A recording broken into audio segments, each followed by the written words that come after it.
முன்னுரை. இறைவனின் உண்மையான வாழ்வு அன்றாட தொடர் ஒளிபரப்புக்கு உங்களை வரவேற்கிறோம். இதில் நம் காலத்திற்கென ஒலிக்கும் இறைவனின் குரலை நாம் கேட்கிறோம், அவரை பற்றி அறிந்து கொள்கிறோம், அவரோடு தனிப்பட்ட உறவுக்குள் நுழைகிறோம். அத்தியாயம் 118. ஏப்ரல் 13, 1990 புனித வியாழன். இந்த செய்திகளுக்காக உழைப்பவர்களும் இவற்றை பரப்புபவர்களுமான அனைவருக்குமான செய்தி. சமாதானம் உங்களோடு இருப்பதாக. என் கருவிகளை தூண்டுபவர் நானே. என் குழந்தாய், கவலைப்படுவதை நிறுத்து, நான் உன் அருகில் இருக்கிறேன். ஆண்டவரே, என்னை ஆட்கொள்ளும். நீ என்னை அனுமதித்தால் நான் அப்படியே செய்வேன். எனக்கு இடம் கொடு, நான் உன்னை அன்பு செய்கிறேன். என் வழியாக என் செய்தி அறிவிக்கப்படும் என்பது உனக்கு புரியவில்லையா? நான் எல்லா கதவுகளுக்கும் உரிய திறவுகோல்களை வைத்திருக்கிறேன். ஏதாவது தடை இருந்தால் என் மகிமைக்காக நானே அதை அனுமதித்தேன் என்பதை நினைவில் வை. என் வேலையோடு மறைவாயிரு.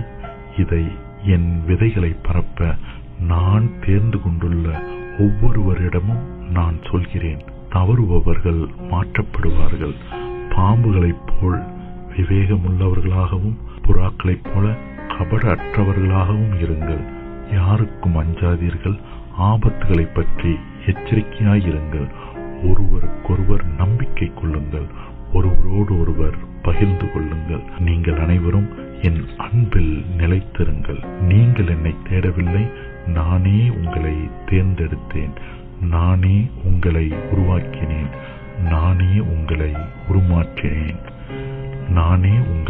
உருமாற்றினேன். பக்தி ஆர்வமுள்ளவர்களாக உங்களை மாற்றினேன் என்பதை நினைவு கூறுங்கள். நீங்கள் வெளியே சென்று கனிதருமாறு நான் உங்கள் ஒவ்வொருவருக்கும் ஓர் அலுவலை தந்திருக்கிறேன். இந்த வேலைக்காக உங்களை நியமித்தவர் நானே. நான் உன்னை அன்பு செய்கிறேன். இறுதி வரை நான் உன்னை வழிநடத்துவேன். இறுதி வரை நிலைத்திரு. சாத்தான் கால் ஊன்ற இடம் தராதபடி உறங்காமல் இருங்கள். விழிப்பாயிருங்கள். வேண்டிய போது ஓய்வெடுங்கள். ஆனால் என் வேலையை புறக்கணியாதீர்கள். உங்களால் முடிந்த எல்லாவற்றையும் செய்யுங்கள். மீதியை நான் பார்த்துக் கொள்வேன். நானே வாசல். என் வழியாக கடந்து செல்லாமல் எவனும் என் அரசில் நுழைய முடியாது. தயவு செய்து ஆண்டவரே, நீர் பேசிக் கொண்டிருக்கிற இந்த மக்கள் யார் என்று சொல்லும். வசூலா, என் வார்த்தையை சுமக்கும் ஒவ்வொருவனும் என் ஒளியை சுமக்கிறான். நான் அவர்களை தேர்ந்தெடுத்திருக்கிறேன். அவர்கள் தங்களை அறிந்திருக்கிறார்கள். நான் உங்கள் அனைவரையும் என் செய்தியை பரப்பும் உங்கள் அனைவரையும் ஆசீர்வதிக்கிறேன். வசூலா, என் ஆட்டுக்குட்டியே, நீ பலவீனமானவள் என்பதை நான் எப்போதும் அறிந்திருந்தேன். அதனால்தான் நான் உன்னை தேர்ந்தெடுத்தேன். பலவீனம் என்னை ஈர்க்கிறது. என் வல்லமை பலவீனத்தில் தான் மிகவும் சிறந்து விளங்குகிறது. துன்ப சோதனைகளை நீ எப்போதும் கொண்டிருப்பாய். ஆனால் இவை உன் வளர்ச்சிக்காகவே. நீ பலமுள்ளவளாக இருக்க நான் விரும்புகிறேன். கஷ்டங்களை விவேகத்துடன் எதிர்கொள்ள உன்னால் முடிய வேண்டும் என்று நான் விரும்புகிறேன். நீ என்னை மகிமைப்படுத்த வேண்டுமென நான் விரும்புகிறேன். எனவே என் வசூலா, பாம்பு உன்னை சோதிக்க அனுமதியாதே. அவன் உன் அருகில் ஊர்ந்து வந்து எப்படியாவது உன்னை விழச் செய்ய பரிதவிப்போடு முயல்கிறான். எப்போதும் விழிப்பாயிரு. நான் உன்னோடு இருக்கிறேன். உன் வீழ்ச்சிகளை நான் தாங்கிக் கொள்வேன். சோதிப்பவன் உன்னை அணுக வாய்ப்பு பெறாதபடி இடைவிடாமல் ஜெபி. இதுவே என் பரிந்துரை. ஜெபி, ஜெபி, ஜெபி. எப்போதும் என் பிரசன்னத்தை நினைவில் கொள். உபவாசம் இரு. பாவ சங்கீர்த்தனம் செய். என்னை ஆராதி. என்னை உண்டு பருகு. தீமைக்கு பதிலாக அன்பு செய். நான் உனக்கு தரும் அனைத்திற்காகவும் மகிழ்ச்சி கொள். வசூலா, எனக்கு மகிழ்ச்சி அளி. சிறியவளாகவே நிலைத்திரு. ஆண்டவரே, அவசியம் என்றால் என்னை நசுக்கும். ஆயினும் என்னை சிறியவளாகவே வைத்திரும். நான் உன்னை சிறியவளாகவே வைத்திருப்பேன். இப்போது என் கரத்தை பிடித்துக்கொள். நாம் மேலேறுவோம். இயேசுவாகிய நான் உங்கள் அனைவரையும் அன்பு செய்கிறேன். நானே உயிர்ப்பு என்பதை நினைவில் கொள்ளுங்கள். ஏப்ரல் 22, 1990 வீடு கட்டுவோரால் விளக்கப்பட்ட கல்லே வீட்டுக்கு மூலைக்கல் ஆயிற்று. குறிப்பு: சங்கீதம் 118 அதிகாரம் 22 இறைவார்த்தை. என் ஆண்டவராகிய இயேசுவே, அப்போது நீர் மெசியாவாக நிராகரிக்கப்பட்டீர். ஏனெனில் அவர்களுடைய ஆவி ஆயத்தமாக இருக்கவில்லை, அவர்களது இதயங்கள் மூடியும் இறுகியும் இருந்தன. ஆயினும் நீரே மூலைக்கல் ஆனீர். என் ஆண்டவரே, எங்கள் தலைமுறையில் உமது பரிசுத்த ஆவியானவர் பொழியப்படுவதும் கூட நிராகரிக்கப்படுகிறது. என்றாலும் ஒரு நாள் உமது பரிசுத்த ஆவியானவரே மூலைக்கல்லாக இருந்தார் என்பதை எங்கள் எல்லோருக்கும் நிரூபிப்பார். நினைவூட்டுதலாக எங்களிடம் வரும் உமது பரிசுத்த ஆவியானவரை மறுதலிப்பதன் மூலமும் அடக்கி ஒடுக்குவதன் மூலமும் கட்டுவோர் மீண்டும் தங்கள் சொந்த வீழ்ச்சியை ஆயத்தம் செய்து கொண்டிருக்கிறார்கள். முந்தைய தீர்க்க தரிசனங்கள் எப்படி உண்மையாகியுள்ளன என்று காண்கிறாயா? உண்மையில் பிதாவானவர் என் பெயரால் அனுப்ப இருக்கும் தேற்றுகிறவராகிய பரிசுத்த ஆவியானவர் உங்களுக்கு எல்லாவற்றையும் போதித்து நான் உங்களுக்கு சொன்ன அனைத்தையும் நினைவூற்றுவார் என்று நான் சொல்லியிருக்கிறேன். ஆயினும் ஒரு எஞ்சிய தொகையினர் மட்டுமே நான் சொல்வதை கேட்டு என்னிடம் திரும்பி வருவார்கள் என்று இக்காலம் முழுவதும் நான் அறிந்திருந்தேன். நான் சொல்வதை கேட்க இருக்கும் இவர்களை மட்டும் நான் என் ஞானம் மற்றும் உள்ளரங்க அறிவின் பரிசுத்த ஆவியானவரை கொண்டு உடுத்துவேன். ஆம், நான் என் விமரிசை மற்றும் அறிவின் ஆவியானவரை கொண்டு அவர்களை உடுத்துவேன். இப்போது இவ்வுலகில் விடப்பட்டுள்ள மினுமினுக்கும் ஒளி உக்கிரமாக பற்றி எரியும் நெருப்பாக மாறும். நான் மீண்டும் சொல்கிறேன், பரிசுத்தமாக இருக்கும்படி உங்களுக்கு கற்பிக்கவும் மீண்டும் தெய்வீக பிறவிகளாக உங்களை உயர்த்தவும் என் அருளின் பரிசுத்த ஆவியானவர் பூமியின் 4 மூலைகளுக்கும் அனுப்பப்பட்டு கொண்டிருக்கிறார். பூமி மோட்சத்தின் ஒரு பிரதிபிம்பமாக மாறும். இவ்வாறு என் சித்தம் நிறைவேற்றப்படும். ஜெபிக்கும்படி நான் உங்களுக்கு கற்பித்துள்ள ஜெபம் நிறைவேற்றப்படும். ஆண்டவரே, அப்படியானால் எங்கள் அனைவரையும் மாயையின் பாதையிலிருந்து விரைவாக திருப்பியருளும். நாங்கள் ஒன்றாகவும் இணைக்கப்பட்டவர்களாகவும் இருந்து மோட்சத்தில் உள்ள உமது தூதர்களைப் போலவும் மோட்சத்தில் வாழும் எல்லா ஆன்மாக்களைப் போலவும் உமது அன்பில் பிரிக்கப்படாதவர்களாகவும் பரிசுத்தமாக வாழ்வோமாக. பூமி மோட்சத்தின் ஒரு பிரதிபலிப்பாக ஆகுமாறு நாங்களும் அவர்களைப் போல ஐக்கியப்பட்டு உமது அன்பை பகிர்ந்து கொள்வோமாக. உமது அரசு வந்து புதிய காரியங்களை கொண்டு பூமியை புதுப்பிப்பதாக. இந்த 2வது பெந்தேகோஸ்தேயில் உமது பரிசுத்த ஆவியானவர் விரைவாக வந்து அன்பின் ஒரு புதிய உணர்வை கொண்டு எங்களை புதுப்பித்து எங்கள் அனைவரையும் தெய்வீக பிறவிகளாக உருமாற்றுவாராக. மாரநாதா. சமாதானம் உங்களோடு இருப்பதாக. நான் உண்மையாகவே உங்களுக்கு சொல்கிறேன், பூமியின் மீதுள்ள என் ராஜ்யம் பரலோகத்தில் உள்ளது போல இருக்கும் நாட்கள் வந்து கொண்டிருக்கின்றன. இனி இந்த வானகங்களின் கீழ் நீண்ட காலம் நீங்கள் பிரிக்கப்பட்டவர்களாக நிலைத்திருக்க மாட்டீர்கள். விரைவில் நீங்கள் அனைவரும் ஒன்றாயிருப்பீர்கள். அன்பு உங்கள் நடுவே தங்கி வசிக்கும். இது என் வாக்குறுதி. ஆனால் என் அன்புக்குரியவர்களே, இந்த புதுப்பித்தல் துன்பங்கள் இன்றி வராது.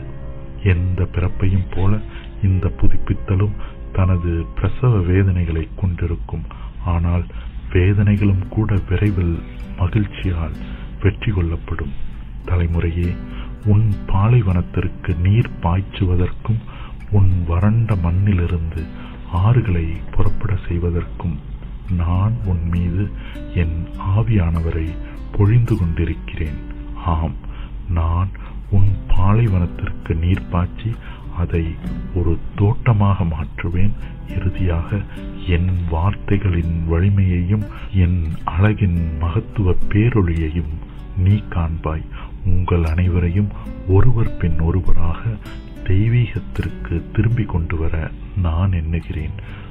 நானே உங்கள் நம்பிக்கை, நானே உங்கள் அடைக்கலம், நானே உங்களை தேற்றுபவர், சர்வ வல்லவர், நாம் இருக்கிறவர். காலங்களை அடையாளம் காணுங்கள். உங்கள் மீது என் அருளின் பரிசுத்த ஆவியானவரின் மென்மையான சுவாசத்தை அடையாளம் காணுங்கள். நான் இப்போது உங்கள் மக்கள் இனங்களின் மீது தென்றலாக வீசி என் மூச்சை கொண்டு உங்கள் இறந்தவர்களை உயிர்ப்பித்து அவர்களை என் சாயலின் பிரதிபலிப்பாக மாற்றிக்கொண்டிருக்கிறேன். நான் ஒவ்வொரு நாளும் என் திருப்பெயரை மீண்டும் மகிமைப்படுத்தவும், அன்பானவருக்காக அன்போடு நற்செய்தி அறிவிக்கவும் புதிய சீடர்களை எழுப்பிக் கொண்டிருக்கிறேன். ஆகவே என் அன்புக்குரியவர்களே, நான் உங்களிடம் கேட்கிறேன், இரண்டாவது பெந்தகோஸ்தேயாக இருக்கும் என் இரண்டாம் வருகைக்காக தினமும் ஜெபியுங்கள். ஆன்மாக்கள் என் வருகைக்கு முன் மனம் திரும்புமாறு அவற்றிற்காக ஜெபியுங்கள். நீங்கள் இருக்கிறபடியே என்னிடம் வந்து என் அன்புக்குரியவனான அருளப்பன் என் மீது சாய்ந்திருப்பது போல நீங்களும் என் மீது சாய்ந்து கொள்ளுங்கள். நீங்களும் என் மார்பின் மீது உங்கள் தலையை சாய்த்து அன்பானவரின் இருதய துடிப்புகளை கேளுங்கள். ஒவ்வொரு இதய துடிப்பும் அன்பிற்கான அழைத்தலாக இருக்கிறது. நான் உங்களிடம் கேட்பதெல்லாம் பதில் அன்பு காட்டுவது மட்டுமே. என்னை அன்பு செய்யுங்கள், என்னை ஆராதியுங்கள், உங்கள் ஆண்டவராகிய என்னை மகிழ்வியுங்கள். நான் உங்கள் நெற்றியின் மீது என் அன்பின் பெருமூச்சையிட்டு உங்களை ஆசிர்வதிக்கிறேன். ஒன்றாயிருங்கள். லென்ஸுக்கான ஜெபக்கூட்டத்திற்காக நம் பரிசுத்த மாதாவிடமிருந்து செய்திகள். மேலும் இத்தாலிக்காகவும் பாரிசுக்காகவும் கூட செய்திகள். சமாதானம் உங்களோடு இருப்பதாக. சிறு குழந்தைகளே, நான் உங்கள் அன்பின் பரிசுத்த மாதா, அவதரித்த வார்த்தைக்கானவரின் அன்னை. இந்த இருளின் நாட்களில் தெய்வீகத்தின் பாதையில் உங்களுக்கு கற்பிப்பதற்காக நான் உங்களிடம் வருகிறேன். விழிப்பாயிருங்கள், முழுவதுமாக விழித்திருங்கள். ஏனெனில் எதிரியாகிய சாத்தான் கர்ஜிக்கும் சிங்கத்தை போல உங்களை சுற்றி வருகிறான். உங்களை விழ செய்ய ஏதேனும் வாய்ப்பு இருக்கிறதா என்று தேடுகிறான். அவனை எதிர்த்து நின்று என்னோடு சேர்ந்து அவனுக்கு எதிராக போர் தொடுங்கள். உங்கள் ஜெபங்களை கொண்டு அவனோடு போரிடுங்கள். உங்கள் ஜெபங்கள் அவனுக்கு எதிரான அனைத்திலும் அதிக வல்லமையுள்ள ஆயுதமாக இருக்கின்றன. கீழ்ப்படிதலும் தாழ்ச்சியும் பசாசை பறந்தோட செய்கின்றன. கடவுள் தமது அன்பின் கொடையை உங்களுக்கு வழங்கிக் கொண்டிருக்கிறார். அவரது இரக்கமுள்ள அழைப்புகளுக்கு பதில் கொடுங்கள். கடவுள் பேசுகிறார். காலம் நெருங்கிக் கொண்டிருக்கிறது என்பதால் உங்கள் மனம் திரும்புதலுக்காக அவரும் நானும் உலகின் 4 மூலைகளிலிருந்தும் உங்களை அழைக்கிறோம். என் சிறு குழந்தைகளே, சிறியவர்களாகவும் எளியவர்களாகவும் நிலைத்திருங்கள். சிறியவர்களாக நிலைத்திருப்பதன் மூலம் உலகின் உப்பாக இருங்கள். ஏனெனில் நீங்கள் உலகின் ஒளியாக இருக்கிறீர்கள். நீங்கள் எங்கள் இதயத்தின் முன்குறிக்கப்பட்ட ஆன்மாக்களாக இருக்கிறீர்கள். பரலோக ராட்சியும் குழந்தைகளுக்கும் மிக சிறியவர்களுக்குமே சொந்தமானது. உன் இதயத்தை தெய்வீக ஒளியை நோக்கி திருப்ப நான் இன்று உலகின் பல்வேறு நாடுகளில் காட்சியளிக்கிறேன். நான் உன் ஆன்மாவை புதுப்பிக்க விரும்புகிறேன். நீங்கள் அனைவரும் பிதாவுக்கு சொந்தமானவர்கள் என்பதை நான் உனக்கு நினைவூட்ட விரும்புகிறேன். பிதா பரிசுத்தராய் இருப்பதால் நீயும் பரிசுத்தமாக வாழ வேண்டும். ஆயினும் அத்தறியப்படாதே. ஏனெனில் ஒவ்வொரு அடியாக எடுத்து வைக்க உனக்கு கற்பிக்குமாறு நான் இங்கே உன்னோடு இருக்கிறேன். எங்கள் ஆசீர்வாதங்களை உனக்கு உறுதி கூற என்னால் முடியும். நீ எடுத்து வைக்கும் ஒவ்வொரு அடியையும் நாங்கள் ஆசீர்வதிக்கிறோம். நீ கடவுளை சந்திக்கும் போது கடவுளின் செயல் வேகமுள்ள வல்லமையின் கரைப்படுத்தப்படாத கண்ணாடியாகவும் அவரது பரிசுத்தத்தனம் மற்றும் நன்மைத்தனத்தின் சாயலாகவும் நீ தோன்றுமாறு நீ என்னை அனுமதித்தால் உன்னை நித்திய ஒளியின் பிரதிபலிப்பாக ஆக்க விரும்புகிறேன். இன்று திருச்சபையின் புதுப்பித்தலுக்காகவும் ஆண்டவரின் 2ஆம் வருகைக்காகவும் பக்தி பற்றுதலோடு ஜெபிக்குமாறு உங்கள் அனைவரையும் நான் அழைக்கிறேன். 2வது பெந்தேகோஸ்தேக்காக, இதனால்தான் இந்த வருகைக்காக உங்களை ஆயத்தம் செய்யும்படி இயேசுவும் நானும் பல்வேறு நாடுகளில் உங்களை காண வருகிறோம். ஜெபியுங்கள். ஆராதனை வாழ்வு நடத்துங்கள். ஒவ்வொருவரும் ஆண்டவரின் மறு வருகைக்காக தயாராக இருக்குமாறு ஆன்மாக்களின் மனம் திரும்புதலுக்காக ஜெபியுங்கள். அன்பு திரும்பி வந்து கொண்டிருக்கிறது. கூர்ந்து கவனியுங்கள். அப்போது ஏற்கனவே அவரது காலடி சத்தத்தை நீங்கள் கேட்டிருப்பீர்கள். இதனால் தான் உங்கள் வாழ்வுகளை மாற்றுமாறும் கடவுளுக்காகவும் கடவுளிலும் மட்டுமே வாழவும் நான் உங்களை மன்றாடுகிறேன். வேதாகமம் சொல்வதை நினைவில் கொள்ளுங்கள். தான் ஒளியில் இருப்பதாக கூறினாலும் தன் சகோதரனை வெறுப்பவன் எவனும் இன்னும் இருளிலேயே வாழ்ந்து கொண்டிருக்கிறான்.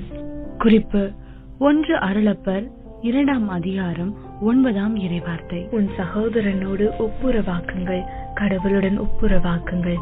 அன்புக்குரியவர்களே, கடவுளுடன் சமாதானம் செய்து கொள்ளுங்கள். எங்கள் பிரசனத்தை நினைவில் கொள்ளுங்கள். நான் உங்கள் ஒவ்வொருவரையும் ஆசிர்வதிக்கிறேன். சமாதானத்தில் இருங்கள். ஏப்ரல் 24, 1990. நான் உம் அன்பை சார்ந்திருக்கிறேன். உமது அன்பு எங்கள் மீது தங்குவதாக. அது முன் ஒருபோதும் இராத விதமாக எங்களில் வாழ்வதாக. அன்புக்குரியவளே, நான் உனக்கு தந்துள்ள அனைத்தும் உன்னை இன்னும் நெருக்கமாக என்னிடம் இழுக்கவும் என்னோடு இருக்கக்கூடியவளாக உன்னை மாற்றி அமைப்பதற்காகவுமே. இது என்னை மகிழ்விக்கிறது என்பதாலேயே இந்த வரத்தை நான் உனக்கு தந்திருக்கிறேன். உன்னை தேற்ற நான் விரும்பினேன். என் குழந்தாய், இது உன் மீட்பிற்காக இம்முறையில் இறுதி வரைக்கும் நான் உன் அருகிலேயே இருப்பேன். நீயே என் பலிபீடம். என் பலிபீடம் மாசற்றதாக இருக்க நான் விரும்புகிறேன். என் உக்கிரமுள்ள தீச்சுவாலையால், என் நெருப்பால், என் பரிசுத்த ஆவியால் உன்னை நிரப்ப நான் விரும்புகிறேன். மகளே, தீயவனிடம் சிக்கிக் கொண்டவளாகவும் அவனது வலையில் அகப்பட்டவளாகவும் நேற்றுதான் நான் உன்னை கண்டேன். இன்று பார்த்தாயா? நீ சுதந்திரமாய் இருக்கிறாய். உன் இரட்சகராகிய நான் உன்னை விடுவித்தேன். உன்னை நான் விடுவித்துள்ளது மட்டுமன்றி உனக்கு வாழ்வும் அளித்திருக்கிறேன். நீ சிறைப்பட்டிருந்தாய், நான் உன்னை விடுவித்திருக்கிறேன். நீ ஆடையின்றி இருந்தாய், ஆனால் நான் உன்னை மகிமை அழகோடு அலங்கரித்திருக்கிறேன். நீ தரிசு நிலமாக இருந்தாய், நான் உன்னை வளப்படுத்தி நீ செழிப்புற செய்திருக்கிறேன். உன் முழங்கால் உன் ஆண்டவராகிய என்னை போற்றவோ அல்லது ஆராதிக்கவோ ஒருபோதும் மடங்கியதே இல்லை. ஆனால் நான் உன்னை வந்தடையவும் உன்னை அபிஷேகம் செய்து ஆசீர்வதிக்கவும் உன் வரைக்கும் இறங்கி வந்தேன். உன் குரல் என்னை போற்றி புகழ்வதை நான் ஒருபோதும் கேட்டதில்லை. நீ எனக்காக தெரிந்தே என் இல்லத்துக்கு வருவதை நான் கண்டதும் இல்லை. என்றாலும் நான் இவ்வளவு தூரம் கடந்து உன் வீட்டுக்கு, உன் அறைக்கு வந்து என் குரலை நீ கேட்க உன்னை அனுமதித்தேன். நீ உன் பங்கிற்கு நாடுகளிடம் சென்று என் பாடலை அவற்றிற்கு கற்றுத்தரும்படி நான் அன்பின் பாடல் ஒன்றை உனக்காக பாடினேன். உன் குற்றங்களை ஒரு மேகத்தைப் போலவும் உன் பாவங்களை மூடுபனியைப் போலவும் நான் சிதறடித்தேன். ஆகவே ஆன்மாவே, என் பிரசன்னத்தில் அகமகிழ்வாயாக. இது நான் அன்பாக இருக்கிறேன் என்பதை அவர்கள் இறுதியில் ஒரு வழியாக நம்பும்படியாக நான் உன் வழியாக என் மாபெரும் அன்பையும் இரக்கத்தையும் மனித குலத்திற்கு தொடர்ந்து காட்டுவேன். இப்படித்தான் நான் என் மக்களை அழைத்து என் அன்பால் அவர்களை சூழ்ந்து கொள்வேன். நான் அவர்களுக்கு அவர்களை சூழ்ந்துள்ள ஒரு நெருப்பு சுவராக இருப்பேன். நானே அவர்கள் மத்தியில் அவர்களுடைய மகிமையாக இருப்பேன். வா என் வசுலா. ஓ இறைவா, நான் எப்படி உம்மை அன்பு செய்கிறேன். இந்த வார்த்தையில் ஒரு கிரீடத்தின் சுடர் வீசும் மணிக்கற்கள் போல இருக்கின்றன. ஆம், உன் இறைவனாகிய என்னை அன்பு செய். எப்படியும் மற்ற கட்டளைகளை அலட்சியம் செய்து விடாமல் என் முதல் கட்டளையை அனுசரி. இப்போது என் பிரசன்னத்தை மறந்து விடாமல் ஓய்வெடு. நாங்கள் நாம். ஆம் என் ஆண்டவரே, நாங்கள் நாம் என்றென்றும் எக்காலமும். நான் உன்னை ஆசீர்வதிக்கிறேன், நீயும் என்னை வாழ்த்து. என் ஆண்டவரே, நான் உம்மை வாழ்த்துகிறேன். நீர் எனக்கு தந்துள்ள அனைத்திற்காகவும் நான் உமக்கு நன்றி கூறுகிறேன். இது ரஷ்யாவை பற்றி என்னுடைய ரஷ்ய ஆர்த்தடாக்ஸ் தோழி ஒருத்திக்கு தரப்பட்ட செய்தி. முந்தைய நிலையில் ஸ்தாபிக்கும் என் சமாதானத்தை நான் ரஷ்யாவுக்காக தருவேன். ஒரு நித்தியமான உடன்படிக்கை என்னால் முத்திரையிடப்படும். ஓநாய்களின் வாயினின்று தன் ஆட்டுக்குட்டிகளை காப்பாற்றும் ஒரு மெய்ப்பனைப் போல ரஷ்யாவின் புதல்வர்கள் என்னால் காப்பாற்றப்படுவார்கள். நான் அவளை உயர்த்தவும் பரிசுத்தமாக்கவும் அவளுடைய புதல்வர்களிலிருந்து அழியாமையை கற்பிக்கும் புனிதர்களை எழுப்பவும் நான் எண்ணியிருக்கிறேன். ஏனெனில் அவளுக்குள் என் ஆவி வாழ்ந்து கொண்டிருக்கும். அது பரிசுத்தத்தனத்தையும் நீதியையும் கொண்டு அவள் மீது ஆட்சி செலுத்தும். முடிவுரை. இறைவனின் உண்மையான வாழ்வு அன்றாட தொடர் ஒளிபரப்பை இப்போது நீங்கள் கேட்டீர்கள். ஒரு புதிய ஒளிபரப்பில் மீண்டும் நாளை உங்களை காண நாங்கள் மிகவும் ஆவலாக இருக்கிறோம்.